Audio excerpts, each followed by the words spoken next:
Ryan Walsh stood in the empty repair bay staring at his hands. They were covered in grease, always covered in grease. No matter how many times he washed them, the oil stayed deep in the lines of his palms. 32 years old, and this was all he had to show for it. The Rust Haven depot was quiet tonight. It was always quiet on the night shift. No fancy clients came after dark. No emergency repairs that paid double. Just Ryan, his worn-out tools, and the constant hum of the overhead lights that flickered every few minutes. He checked his account balance on his wrist display.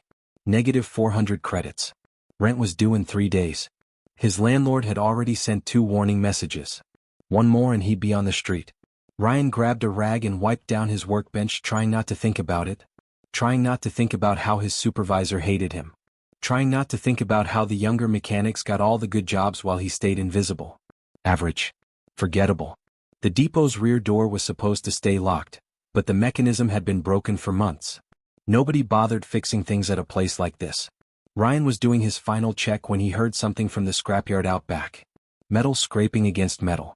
Then a sound that made his skin crawl. Something alive. Something in pain. He grabbed his flashlight and pushed through the door. The scrapyard was a maze of broken ship parts, rusted panels, and discarded equipment that would never fly again. The company dumped everything out here. Out of sight, out of mind. The sound came again. Louder this time. Ryan climbed over a pile of twisted metal and stopped dead. There was a dragon in his scrapyard. Not a dragon from Earth stories. This was real. An alien, but dragon was the only word that fit. It was massive, easily 6 meters long, with scales that gleamed pure white under his flashlight. One wing was spread out, caught under a collapsed pile of ship debris. The other wing was bent wrong, definitely broken. Ryan had seen pictures of these creatures in the databases. Vather. They were rare. Most humans never saw one in their entire lives. The Galactic Council didn't like them. Considered them dangerous. Primitive. There were bounties for reporting injured ones. The creature's head turned toward him. Its eyes locked onto his. One eye was brilliant amber like trapped sunlight. The other was pale blue like ice. Those eyes held fear. Pain. And something else. Intelligence. Ryan should have run. Every bit of common sense told him to run. Call the authorities. Collect the bounty. Use that money to pay his rent. Instead, he raised his hands slowly and took a step forward. Hey, he said softly. Easy. I'm not going to hurt you. The dragon tried to pull away, but the debris had it trapped. It made a sound deep in its throat. Low and desperate. The sound of something that had given up hope. Ryan set down his flashlight and moved closer. The dragon's breathing was shallow. There were burns across its scales, plasma burns from a ship weapon. Fresh blood pooled under its trapped wing. He should leave. He really should leave. But Ryan had spent his whole life being ignored. Being invisible. Being nothing special. And this creature, this magnificent thing, was looking at him like he was the only person in the universe who could help. Maybe he was. Ryan went back to the depot and grabbed his plasma cutter. His medical kit. His heavy gloves. When his supervisor's voice crackled over the radio asking what he was doing, Ryan turned it off. For the next 3 hours he worked in the dark. The plasma cutter hummed as he carefully sliced through twisted metal. Every time the dragon flinched, Ryan stopped and waited. He talked to it constantly, keeping his voice low and calm. Almost there. Just a little more. You're doing great. Stay with me. He didn't know if it understood human words. Probably not. But tone mattered. Kindness mattered. When Ryan finally cut the last piece of debris away, the dragon didn't move immediately. It watched him with those mismatched eyes. Studying him. Measuring him. Ryan opened his medical kit. It was pathetic. Bandages meant for human cuts. Basic antiseptic that probably wouldn't work on alien biology. But it was all he had. He cleaned the plasma burns as gently as he could. The dragon's scales were hot under his fingers. It trembled but didn't pull away. The broken wing was beyond his skill to fix. Ryan did his best to stabilize it, wrapping it carefully. His hands shook the whole time. One wrong move and those claws could tear him apart. But the dragon stayed still, trusting him. When Ryan opened his pack and pulled out his food rations for the week, he didn't hesitate. He mixed the protein bars with water in a bowl and set it down. The dragon ate weakly, its eyes never leaving his face. Dawn was breaking when Ryan cut away the final piece of debris. The dragon struggled to its feet, testing its weight. It was weak. The broken wing dragged slightly. But it was free. Those amber and blue eyes locked onto Ryan's face one last time. There was something in that look. Recognition. Gratitude. Promise. Then the dragon launched itself into the air. Its flight was clumsy, uneven, but it cleared the depot roof. Ryan watched it disappear into the pink morning sky, his heart pounding. His radio crackled to life. His supervisor's angry voice filled the silence. Walsh, did you use the medical supplies from the bay? Ryan's stomach dropped. Yeah, there was an emergency. That's coming out of your pay. 300 credits. Get inside now. Ryan walked back to the depot in the growing light. 3 months behind on rent. Now 300 credits shorter. His body ached. His clothes were covered in blood and oil. He had maybe 4 hours before his next shift started. But standing there in the scrapyard, watching the sun rise over Rust Haven, Ryan didn't regret a single second. High above, hidden in the clouds where human eyes couldn't see, a white dragon circled once. Twice. Then it turned and flew toward the distant stars. It would remember the human who had shown kindness when the rest of the galaxy had shown only cruelty. And one day it would return. 5 years passed like water through Ryan's fingers. He was still at the Rust Haven depot. Still in Bay 7. Still using the same tools that were old when he started. Still working the night shift that nobody else wanted. 37 felt like 50. Ryan saw it in the mirror every morning. The gray hairs at his temples. The permanent lines around his eyes. The way his shoulders slumped forward like he was carrying invisible weight. His apartment was smaller than his work bay. 1 room. A bed that folded into the wall. A tiny kitchen unit that only worked on medium heat. A window that looked out at another building's wall. He'd hung a picture there once trying to make it feel like home. He'd taken it down after a month. It just made the rest of the place look worse. Dinner was usually a protein bar and synthetic coffee. The real stuff cost too much. Ryan ate alone most nights, sitting on his bed watching the news feeds on his cracked display screen. Stories about the Galactic Council. Trade agreements. New colonies opening up for wealthy investors. Nothing that touched his life. Nothing that mattered to people like him. The depot had changed crews 3 times in 5 years. Younger mechanics came in fresh from training programs, full of energy and ideas. They got the good assignments. The high-profile repairs. The clients who tipped. Ryan got the leftovers. The routine maintenance. The jobs that paid minimum rate. His supervisor still hated him. That hadn't changed. Every mistake got documented. Every slow day got noted in his file. But the good days, the perfect repairs, the ships he fixed that nobody else could figure out? Those never made it into the reports. Ryan had stopped complaining about it. Stopped fighting. What was the point? This was his life now. Average. Invisible. Going nowhere. The only thing that kept him sane was the work itself. There was something pure about fixing broken machines. Something honest. A ship came in damaged and left whole. A system that didn't work started working again. In a universe that seemed designed to break him down, at least he could build things back up. He was good at it too. Really good. The other mechanics came to him when they got stuck on difficult problems. Ryan would look at the schematics, run his hands over the components and just know what was wrong. He couldn't explain it. It was instinct. But instinct didn't pay the bills. Late at night, when the depot was empty and quiet, Ryan sometimes thought about the white dragon. He'd never told anyone about it. Who would believe him? And even if they did, he'd be fired for not reporting it. Maybe arrested. But he wondered. Over the years, he'd heard rumors on the news feeds. Stories about a ghost ship patrolling the frontier sectors. A military vessel commanded by an albino Vather. The first of its kind to serve in the Galactic Council's fleet. Ryan told himself it was probably a different one. Space was big. There had to be more than one white dragon out there. But sometimes, on clear nights, he'd look up at the stars and wonder if it remembered him. Probably not. He'd been nothing special that night. Just a mechanic doing what anyone decent would do. The notice came on a Tuesday afternoon.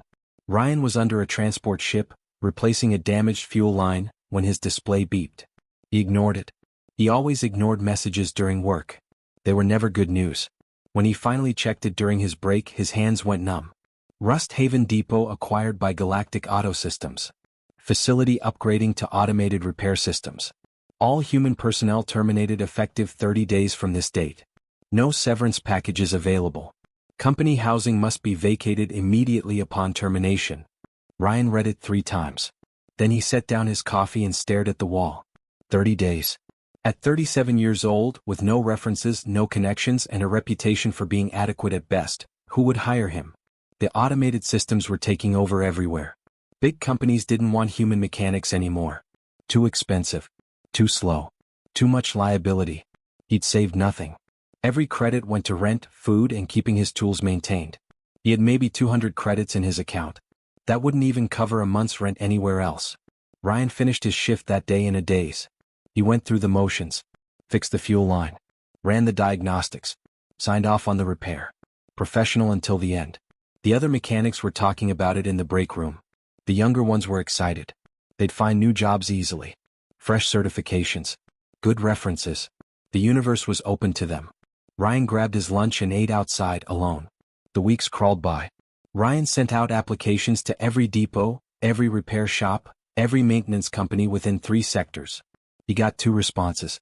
Both said they were looking for someone with more recent experience. Which was insane. He had 15 years of experience. But he knew what they really meant. They wanted someone younger. Someone cheaper.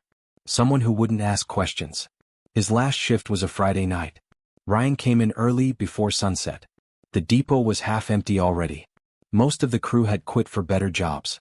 The automated systems were being installed in bays 1 through 4. Soon they'd take over the whole facility. Ryan packed his tools slowly. Each wrench, each driver, each calibration device went into his worn toolbox with care. These tools were older than some of the mechanics who'd quit. But they worked. They'd never let him down. Not like people. Not like the universe. He was sealing the last compartment when the landing pad lights blazed to life outside. Ryan shielded his eyes against the sudden glare. Ships didn't come in this late. Not anymore. But this wasn't just any ship. It was massive. Military grade. The hull was polished to a mirror shine, marked with Galactic Council insignia that Ryan had only seen in news feeds. This was the kind of ship that important people traveled on. Diplomats. Commanders. People who made decisions that shaped worlds. The boarding ramp lowered with a hydraulic hiss. Ryan could see his supervisor and the security team rushing toward it, probably to apologize for the depot's sorry state and beg for good reviews. Then something emerged from the ship that made Ryan's toolbox slip from his fingers. White scales gleaming under the landing lights. Armor that looked ceremonial, marked with rank insignia. A presence that commanded attention without saying a word. And those eyes. One amber. One pale blue. Staring directly at him across 50 meters of landing pad. The dragon walked past the supervisor like he didn't exist. Past the security team. Past the automated repair units being installed in Bay 4. It moved with purpose, with absolute certainty, heading straight toward Ryan. Everyone at the depot stopped what they were doing. Watching. Confused. A council commander didn't visit places like Rust Haven. And they definitely didn't walk up to mechanics like Ryan Walsh. But she did. She stopped 3 meters away, and when she spoke, her voice was clear and strong and unmistakably familiar, even though Ryan had never heard her speak before. Ryan Walsh. Not a question. A statement. I have searched 5 years for you. We have much to discuss. Ryan couldn't breathe. His brain refused to process what his eyes were seeing. The white dragon from 5 years ago stood in front of him, but everything about her was different. She wasn't injured anymore. Wasn't weak or desperate. She wore armor that probably cost more than Ryan would earn in 10 lifetimes. Council insignia marked her as someone important. Someone powerful. And she was looking at him like he mattered. You remember me? It wasn't a question. The dragon's voice was strong, confident. Nothing like the broken creature from the scrapyard. Ryan's voice cracked. He cleared his throat and tried again. Yeah. I remember. The dragon stepped closer. Behind her, Ryan could see his supervisor's face turning purple with confusion. Security didn't know whether to intervene or stay back. The whole depot had gone silent, everyone watching. My name is Elwes, she said. Commander of the Council First Fleet's Diplomatic Division. 5 years ago, you saved my life in that scrapyard behind this building. Ryan shook his head automatically. I just helped you out of some debris. It wasn't anything special. Anyone would've? No. The word cut through the air like a blade. Elwes' amber eye flashed with something fierce. Most humans would have called the authorities. I was worth a bounty. 3,000 credits for reporting an injured Vather. You could have paid your rent for months. Ryan felt his face heat up. She knew about his rent problems? How long had she been watching him? Others would have simply walked away, Elwes continued. Told themselves it wasn't their problem. But you didn't. You spent 3 hours cutting me free. You used medical supplies you couldn't afford to replace. You gave me food from your own mouth when you were already hungry. And when you touched me, when you cleaned my wounds, your hands were gentle. Respectful. She moved closer still, until Ryan could see his reflection in her polished scales. Do you know what my people did when they discovered I was born different? Born white instead of the proper colors? They exiled me. Cast me out like garbage. Told me I was worthless. Defective. Wrong. Ryan felt a surge of anger on her behalf. That's cruel. Yes, it is. Sarah's pale blue eyes studied him carefully. I spent years alone after that. Years trying to prove I was worth something. I joined the council military. Worked twice as hard as everyone else. Rose through the ranks despite every obstacle they put in my way. And I told myself I'd earned respect. Earned dignity. She paused, and Ryan saw something vulnerable flicker across her face. But that night in your scrapyard I realized something. All that respect I'd earned was conditional. It depended on my rank, my achievements, my usefulness. But you gave me respect when I had nothing. When I was just a broken creature bleeding in the dark. You treated me like I mattered when I was at my absolute lowest. Ryan didn't know what to say. He'd just done what felt right. Nothing more. In Vather culture, a life debt is sacred, Sarah said. When someone saves your life, you owe them everything. But this goes beyond cultural obligation. I spent 5 years watching humans, Ryan. I studied your species. I wanted to understand what made you different from the others of your kind. She gestured at the depot around them. Most humans I observed were like the ones here. They ignore suffering if helping costs them something. They look away from injustice if confronting it is inconvenient. They hoard their compassion like it's a limited resource. But you gave freely when you had nothing to give. That kind of compassion is the rarest thing in this galaxy. Ryan felt uncomfortable with the praise. He wasn't special. He was just a guy who couldn't walk away from something hurt. I need to tell you something, Sarah said, her voice dropping lower. A secret my people have guarded for thousands of years. Very few species know this. The council keeps it classified. She took a breath, and Ryan realized she was nervous. A council commander. Nervous. Vather can bond telepathically with one individual of another species in our lifetime. Just one. The bond is permanent. Once formed, it cannot be broken. Not by distance. Not by time. Not even by death. We remain connected until both parties die. Ryan's heart started hammering. What does that mean? Connected how? Shared thoughts. Shared emotions. Enhanced physical abilities for both parties. Extended lifespan. And for humans specifically, the bond grants something unique. You would be able to interface with technology on an instinctive level. Machines would respond to you like extensions of your own body. You'd understand systems without studying them. Fix problems without conscious thought. Ryan stared at her. That sounded impossible. Like something from a fantasy story. I'm telling you this because I want to bond with you. Sarah said the words carefully, like each one mattered. I've had 5 years to think about this. 5 years to be certain. You are the one I choose. Why? The word burst out before Ryan could stop it. Why me? I'm nobody. I'm a failed mechanic who's about to be homeless. I'm not special. I'm not brave. I'm just... You're exactly who you need to be, Sarah interrupted gently. Ryan, I've met warriors who would die for honor but wouldn't spare a moment for someone beneath their station. I've met diplomats who preach compassion but practice it only when convenient. I've met humans who talk about doing good but never actually do it when it costs them something. She reached out slowly, giving him time to pull away if he wanted. Her clawed hand hovered near his shoulder. You didn't help me for honor. You didn't help me for reward. You helped me because leaving me to suffer was unthinkable to you. That quality, that bone-deep decency, is worth more than all the achievements and ranks in the galaxy. Ryan felt tears stinging his eyes. He'd spent so many years feeling worthless. Feeling invisible. And here was this incredible being telling him he mattered. That he was enough. If you accept the bond, Sarah said, you would become my partner. We would serve the council together as a diplomatic team. You'd receive full citizenship. A position. Purpose. Respect. But I won't ask this lightly. The bond is forever. You need to be certain. Ryan opened his mouth to respond, but the words wouldn't come. This was everything he'd never let himself dream about. A life that meant something. A chance to matter. But what if he failed? What if he wasn't good enough? What? The alarm shattered his thoughts. Red emergency lights flashed across the depot. His supervisor's voice boomed over the intercom, high-pitched with panic. Hostile vessels entering orbit. Multiple ships. All personnel evacuate immediately. This is not a drill. LYSS's head snapped up, and Ryan saw her entire posture change. The vulnerable person from a moment ago vanished. This was Commander LYSS now, a warrior assessing threats. Her security team rushed toward them, shouting about getting her back to the ship. Explosions began rocking the landing pad. Ships were firing from orbit. But LYSS didn't move. Her eyes stayed locked on Ryan's face. "I need your answer," she said over the chaos. "Now." The first explosion hit the north side of the depot. Ryan felt the shockwave through his boots. Metal screamed as Bay 3 collapsed in on itself. Flames shot up into the night sky, turning everything orange and red. People were running everywhere. Mechanics sprinted toward the emergency shuttles. His supervisor was shouting something, but Ryan couldn't hear over the alarms. Another explosion rocked the landing pad, closer this time. Debris rained down around them. LYSS's security team had formed a protective circle around her. They were yelling at her to move to get back to the ship, but she stood perfectly still. Those mismatched eyes never left Ryan's face.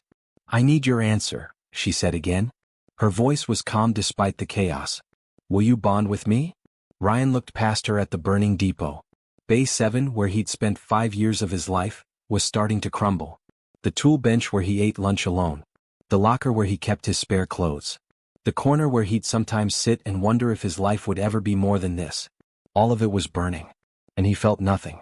No grief. No panic. Just a strange, hollow emptiness. He'd spent so long playing it safe. Keeping his head down. Not making waves. Accepting whatever scraps life threw at him because asking for more seemed greedy. Seemed dangerous. Where had safe gotten him? Alone. Broke. Invisible. About to be homeless at 37 with nothing to show for his entire existence. Another explosion. Closer. Ryan felt heat wash over his face. A piece of burning metal landed 3 meters away.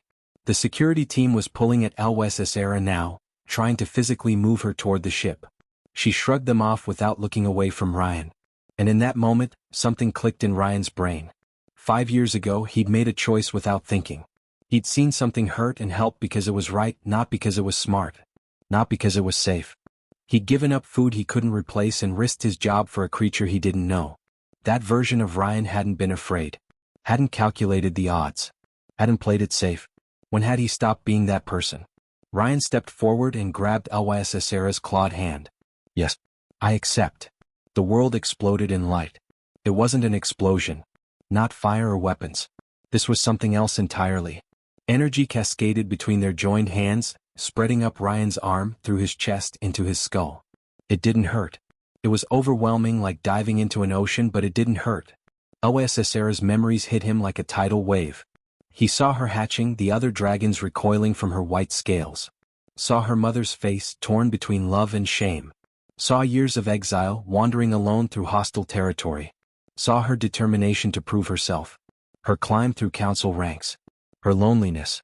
And he saw himself through her eyes. That night in the scrapyard. His gentle hands. His soft voice. The way he'd looked at her with concern instead of fear or greed. She'd watched him for 5 years after that. Studied him. Chosen him with absolute certainty. Then something else happened. Ryan's awareness expanded outward like a wave. He could feel the depot's systems. Every wire. Every circuit. Every machine. They sang in his consciousness like instruments in an orchestra. The defense turrets that hadn't worked in a decade. The shield generators gathering dust in storage. The power grid that barely functioned. He understood them. All of them. Instantly. Completely. Ryan gasped as LYSS's tactical knowledge merged with his technical understanding. He could see the attacking ship's positions without looking. Could calculate their firing patterns. Could predict their next moves. They were mercenaries. 6 ships total. Not trying to destroy the depot completely. Trying to pin them down. Trying to capture. Together, LYSS's voice echoed in his mind. Not spoken aloud. Inside his thoughts. We fight together. Ryan's consciousness reached out to the ancient defense turrets. He could see why they'd failed. Corroded power couplings. Fried circuits. But there were backup systems. Alternative routes. His mind raced through possibilities at impossible speed. He rerouted power through maintenance conduits. Bypassed the damaged circuits. The turrets hummed to life for the first time in years, their targeting systems locking onto the mercenary ships. At the same time, Ryan interfaced with LYSS's ship. He'd never even been inside it, but now he knew every system intimately. He brought the shields online, then pushed them beyond normal capacity by redistributing power from non-essential systems. The shields flared bright blue, covering not just the ship but the entire landing pad. The mercenaries fired again. The shots hit the shields and dispersed harmlessly. Ryan felt HFY's combat instincts guiding his hands. The turrets fired in perfect synchronization, targeting the mercenaries' engine systems. Not trying to kill. Trying to disable. It was working. It was actually working. For 10 minutes they held off an entire mercenary fleet. Ryan and HFY moved as one being. When she thought of a tactic, he already had the technical solution ready. When he saw a vulnerability in their defenses, she was already compensating. The last evacuation shuttle launched from the depot. Ryan tracked it through his expanded awareness, making sure it got clear. His former co-workers. His supervisor who'd hated him. Even they deserved to survive. The mercenaries pulled back, regrouping beyond orbital range. Ryan felt the tension ease slightly. Then a transmission came through.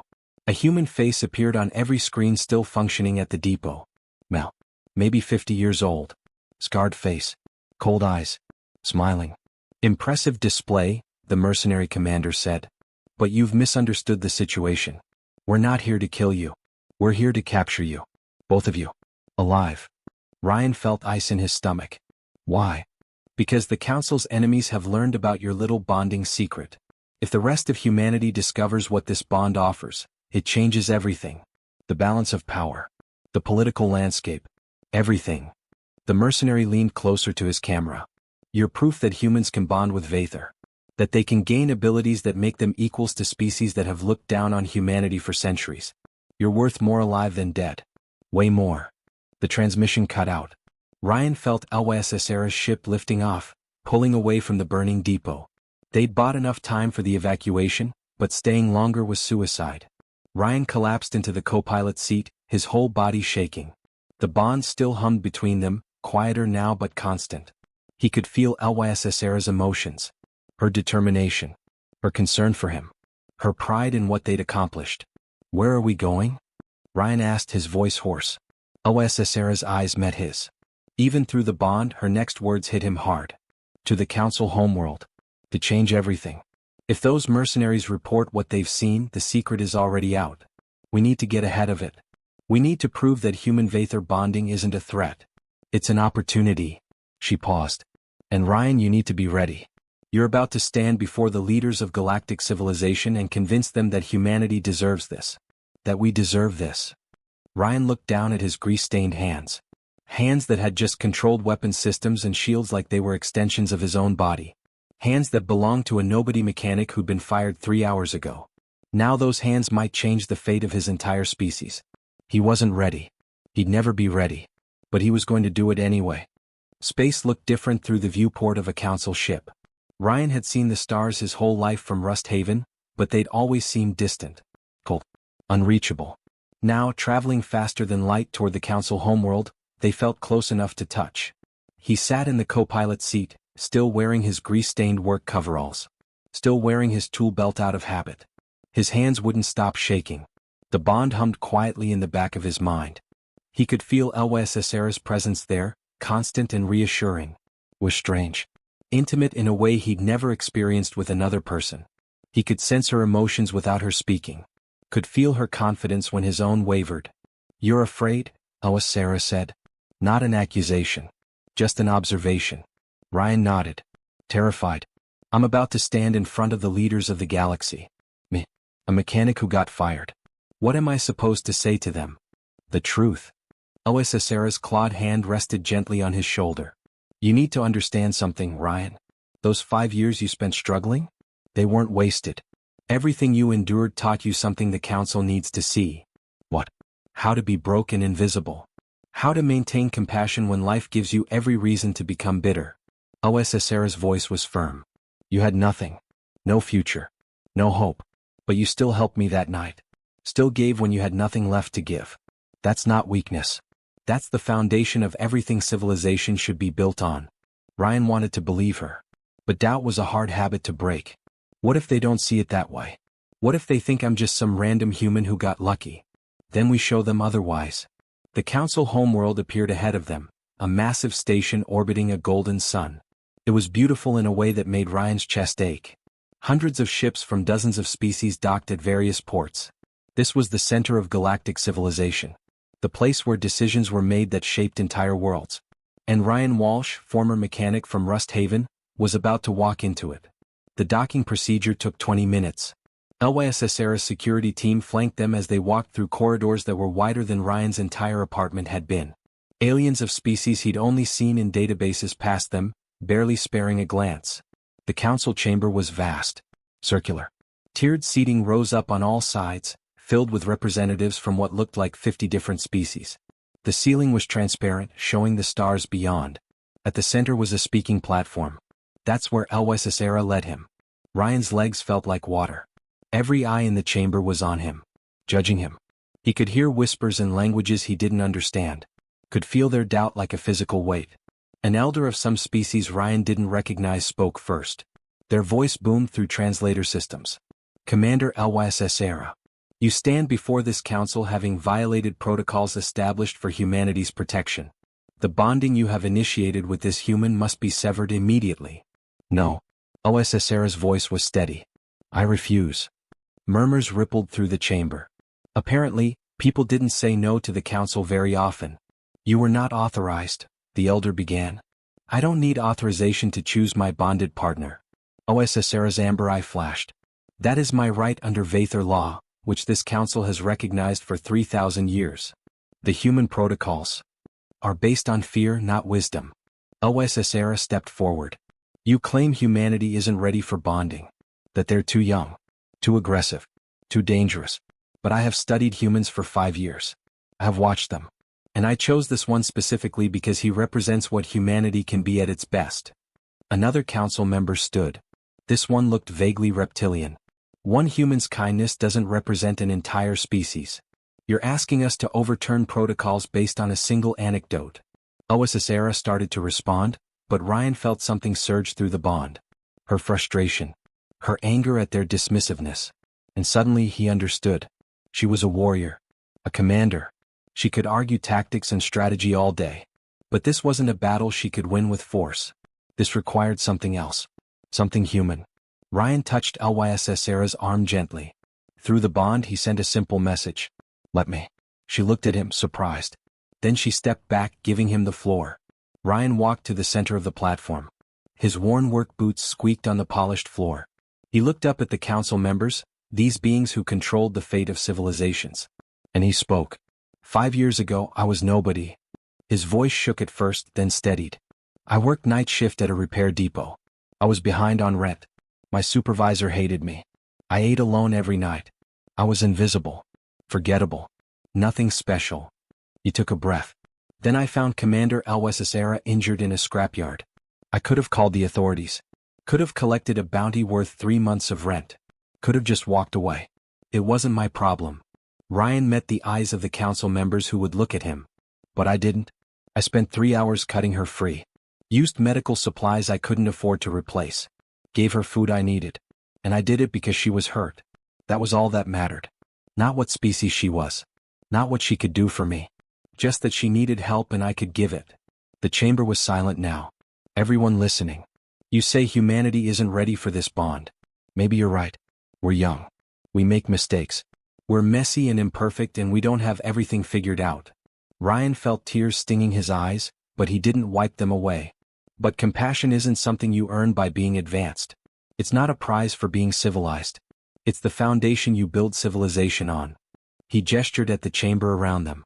If this council, with all its power and wisdom, can't see that basic kindness matters more than protocols and fear, then maybe you're not as advanced as you think you are. The silence stretched. Ryan thought maybe he'd gone too far. Insulted them. Ruined everything. Then one council member began tapping their appendage against their desk. A rhythmic sound. Another joined. Then another. Ryan realized with shock that it was applause. Their version of it anyway. Not everyone. Maybe not even most. But enough. The debate lasted for hours. Ryan sat beside LYSSera, watching these powerful beings argue about humanity's future. About his future. The bond let him feel LYSSera's emotions through it all. Her hope. Her fear. Her absolute faith in him. Finally the vote came. It was close. Painfully close. But it passed. Human Vather bonding programs would begin. Carefully regulated. Slowly implemented. But officially recognized. Ryan and Alwesesera would serve as the first ambassadorial bonded pair, proving the program's worth through their actions. Months later, Ryan stood on the observation deck of Alwesesera's ship, watching stars streak past as they traveled to their first diplomatic mission. He still wore his tool belt. Some habits died hard. But now he wore it over council diplomatic attire. Still looked weird. He'd probably always look a little out of place. Through the bond, he felt Alwesesera approach before he heard her footsteps. She stood beside him looking out at the stars. "Do you regret it?" she asked quietly. "Accepting the bond? Your life would have been simpler if you'd said no." Ryan thought about that. About his tiny apartment. His lonely dinners. His years of being invisible. Then he thought about the past months. The beings they'd met. The problems they'd solved together. The way people looked at him now, not through him. "No," he said honestly. "I don't regret it." Good. Through the bond he felt her warmth. Her gratitude. Her joy at his answer. Because we have work to do. The galaxy has plenty of broken things that need fixing. Ryan smiled at that. He'd spent his whole life fixing broken machines. Now he got to help fix something bigger. Systems. Prejudices. Barriers between species. A grateful dragon had given him more than a life. She'd given him purpose. Proof that kindness mattered. That one person's compassion could ripple outward and change everything. And standing there watching the stars, Ryan Walsh finally understood something he'd spent 37 years missing. He'd never been nobody. He'd just been waiting for the moment when being exactly who he was would be exactly what the universe needed. That moment was now. And it was only the beginning.